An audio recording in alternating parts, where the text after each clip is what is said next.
Welcome to traders point.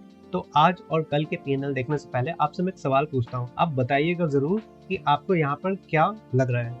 देखिए, ये fin Nifty का 1 मिनट का चार्ट है। यहाँ पर फिन निफ्टी ओपन होता है और फिन निफ्टी ने एक लो मारा 23,950 के करीब का और एक हाई भी मारा है 24,050 के करीब का। अब यहाँ पर बहुत सारे लोगों की ये उम्मीद होगी कि मार्केट इस जोन का ब्रेकआउट दे सकता है। आपको क्या लगता है, इसके कितने चांसेस है कि मार्केट इस रेंज या फिर इस रेंज के ऊपर या नीचे क्लोज होगा? मार्केट 24,050 या 23,950 के ऊपर या नीचे क्लोज होगा, क्योंकि यहाँ पे बहुत सारे ऑप्शन बायर्स होंगे। वो कोशिश कर रहे होंगे कि या फिर मार्केट इसके ऊपर बंद होगा या इसके नीचे बंद होगा, क्योंकि आज मार्केट एक बहुत ही छोटी रेंज में चल रहा है। आप बताइएगा कि आपको क्या लग रहा है। चलिए मैं अपना पॉइंट ऑफ व्यू बताता हूँ। देखिए, अभी मार्केट के 12 बज रहे हैं, बट यहाँ पर अभी भी 3.5 घंटे बचे हैं, मगर फिर भी इस चार्ट पैटर्न को देख करके अभी जो लग पा रहा है वो सीधा सीधा ये है कि मार्केट यहाँ पे एक रेंज बाउंड ही रहना चाहिए। क्यों? क्योंकि अगर आप ऑप्शन चार्ट को यहाँ पे ध्यान से देखें तो आपको पता चलेगा कि ऑप्शन चार्ट में जो 24,000 का कॉल है और 24,000 का पुट है, इसकी क्वांटिटीज देखिए कितनी ज़्यादा रिटर्न है। यहाँ पे 2 करोड़, यहाँ पे भी 2 करोड़। तो यहाँ पे बहुत ज़्यादा चांस है कि मार्केट अभी बीच में चल रहा है इसके, और ये बीच में ही रहने वाला है। हो सकता है मार्केट इस रेंज के अंदर थोड़ा अप डाउन कर ले, हो सकता है यहाँ 24,050 के करीब तक जाए, फिर नीचे आए और 23,950 के करीब का लो मारे, बट मार्केट इसी रेंज के अंदर रहना चाहिए। और यहाँ पे अगर आप ध्यान से देखेंगे तो मार्केट आज का लो और आज के हाई के बीच में ही ट्रेड हो रहा है, मगर यहाँ पे मार्केट बार बार छोटे मोटे स्पाइक्स मारता रहेगा और इससे बायर्स को लगेगा कि मार्केट एक मूव दे सकता है, यहाँ से एक ट्रेंडिंग मूव मिलने के चांस है। पहली बात, अभी समय बज रहे हैं 12 बजे, तो लगभग 1 बजे तक तो वैसे भी कोई खास मूवमेंट आने के चांसेस बहुत ही कम है। हो सकता है मूवमेंट आए, बट मैक्सिमम टाइम में मूवमेंट सस्टेन नहीं कर पाते जो 1 बजे से पहले आते हैं। तो चलिए इसी के साथ हम देख लेते हैं हमारा कल और आज का ट्रेड। तो कल 16 सितंबर को हमने लगभग 33,000 के करीब का लॉस किया था। यहाँ पे आप देख सकते हैं हमने 33,000 का एक लॉस लिया था, और इसके साथ ही हमने यहाँ पे एक अच्छा खासा ब्रोकरेज भी दिया था, क्योंकि कल हमसे भी कहीं ना कहीं ओवर ट्रेडिंग हुई थी और इसकी वजह से हमने भी एक मोटा पैसा गवर्नमेंट को दे दिया। तो यहाँ पर इसके बाद हम आज के भी ट्रेड देख लेते हैं। तो आज के दिन फिन निफ्टी की एक्सपायरी पर हमने 63,300 के प्रॉफिट किया है, और ये प्रॉफिट हमने मल्टीपल स्ट्राइक प्राइस पे किया है। यहाँ पर हमने पुट को भी सेल किया है, यहाँ पर हमने कॉल को भी सेल किया। तो यहाँ पे अगर आप ध्यान से देखें तो हमारा जो मेजर प्रॉफिट है, यहाँ पर 2 बार हमने कॉल को सेल किया है और 2 बार हमने पुट को भी सेल किया है। तो यहाँ पे आप पता कर सकते हैं कि इस ट्रेड के बेसिस पे कि हमने जिगजैग मार्केट में ट्रेड लिया है। अगर हम अपने सितंबर मंथ चैलेंज को भी देखें तो अभी तक हमने सितंबर मंथ में टोटल 12 दिन में ट्रेड लिया है, और यहाँ पे 12 दिन में हमने 10 दिन प्रॉफिट किया और हमने 2 दिन में लॉस भी लिया है। तो यहाँ पे हमारा लॉस है वो एक बार है 61K का, और दूसरी बार हमारा कल का लॉस था वो था -33। यहाँ पे जो प्रॉफिट एंड लॉस है ये नेट प्रॉफिट एंड लॉस है। यहाँ पे हमने ब्रोकरेज एंड टैक्सेस को नहीं जोड़ा है, but end of the month हम उसके साथ भी एक प्रॉफिट एंड लॉस का वीडियो लेके आएंगे। तो यहाँ पर जो हमारा प्रॉफिट हुआ है इन 12 दिनों में वो है लगभग 2,50,000 के करीब का, और यहाँ पे हमारा ROI है 25% के करीब का।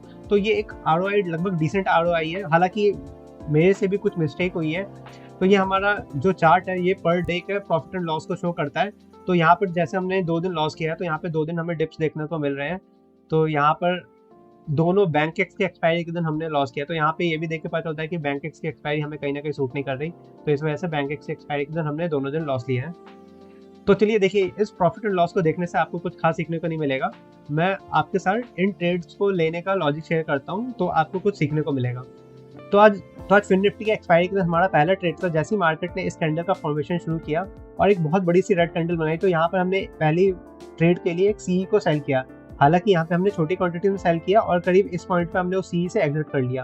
फिर इसके बाद हमने एक पुट को भी सेल किया था, बट उस पुट में हमें बहुत छोटे प्रॉफिट देखने को मिले, क्योंकि हम ज़्यादा देर तक बैठे नहीं। हमने बस 10 पॉइंट्स लिया उस पुट में, और उस पुट को लेने का मेन कारण था कि जब मार्केट यहाँ पे आता है और यहाँ पर एक रेड कैंडल बना के वापस एक स्ट्रॉन्ग ग्रीन कैंडल का फॉर्मेशन करता है, तो यहाँ पर इसी ग्रीन कैंडल के बाद हमने उस पुट में एंट्री बनाई थी।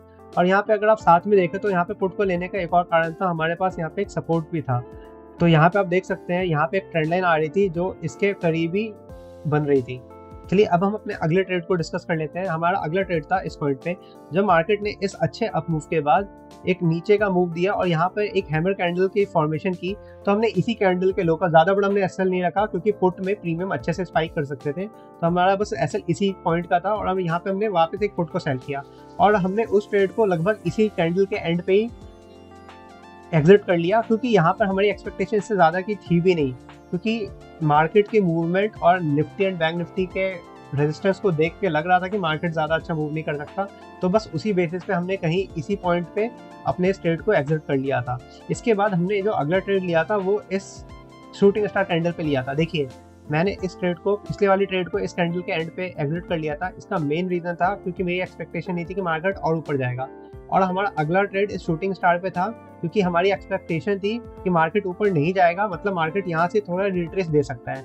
तो इस वजह से हमने यहाँ पे सीई को सेल किया। देखिए, मैंने सेल किया है, मैंने पुट को बाई नहीं किया, क्योंकि मेरी एक्सपेक्टेशन थी कि मार्केट यहाँ पे रुक सकता है, और इतने अच्छे स्पाइक के बाद सीई के प्रीमियम पहले से ही अच्छे पंप हो चुके थे।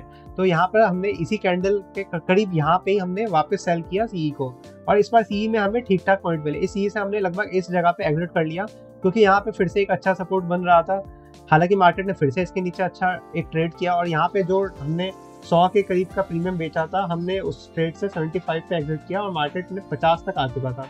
तो उसके बाद हमने कुछ ट्रेड इस जगह पे भी लिए। हमने यहाँ पे पुट को सेल किया, थोड़े पॉइंट हमें यहाँ मिले, फिर इसके बाद हमने ट्रेड क्लोज कर दिया आज का। क्योंकि वही बात है कि मार्केट जब तक इस रेंज के अंदर ट्रेड करेगा तब तक मार्केट से आप ज़्यादा मूव की उम्मीद ना ही रखें तो बेटर है।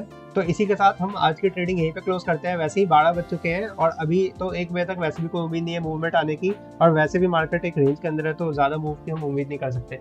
Thank you for watching the video, do like and subscribe the channel.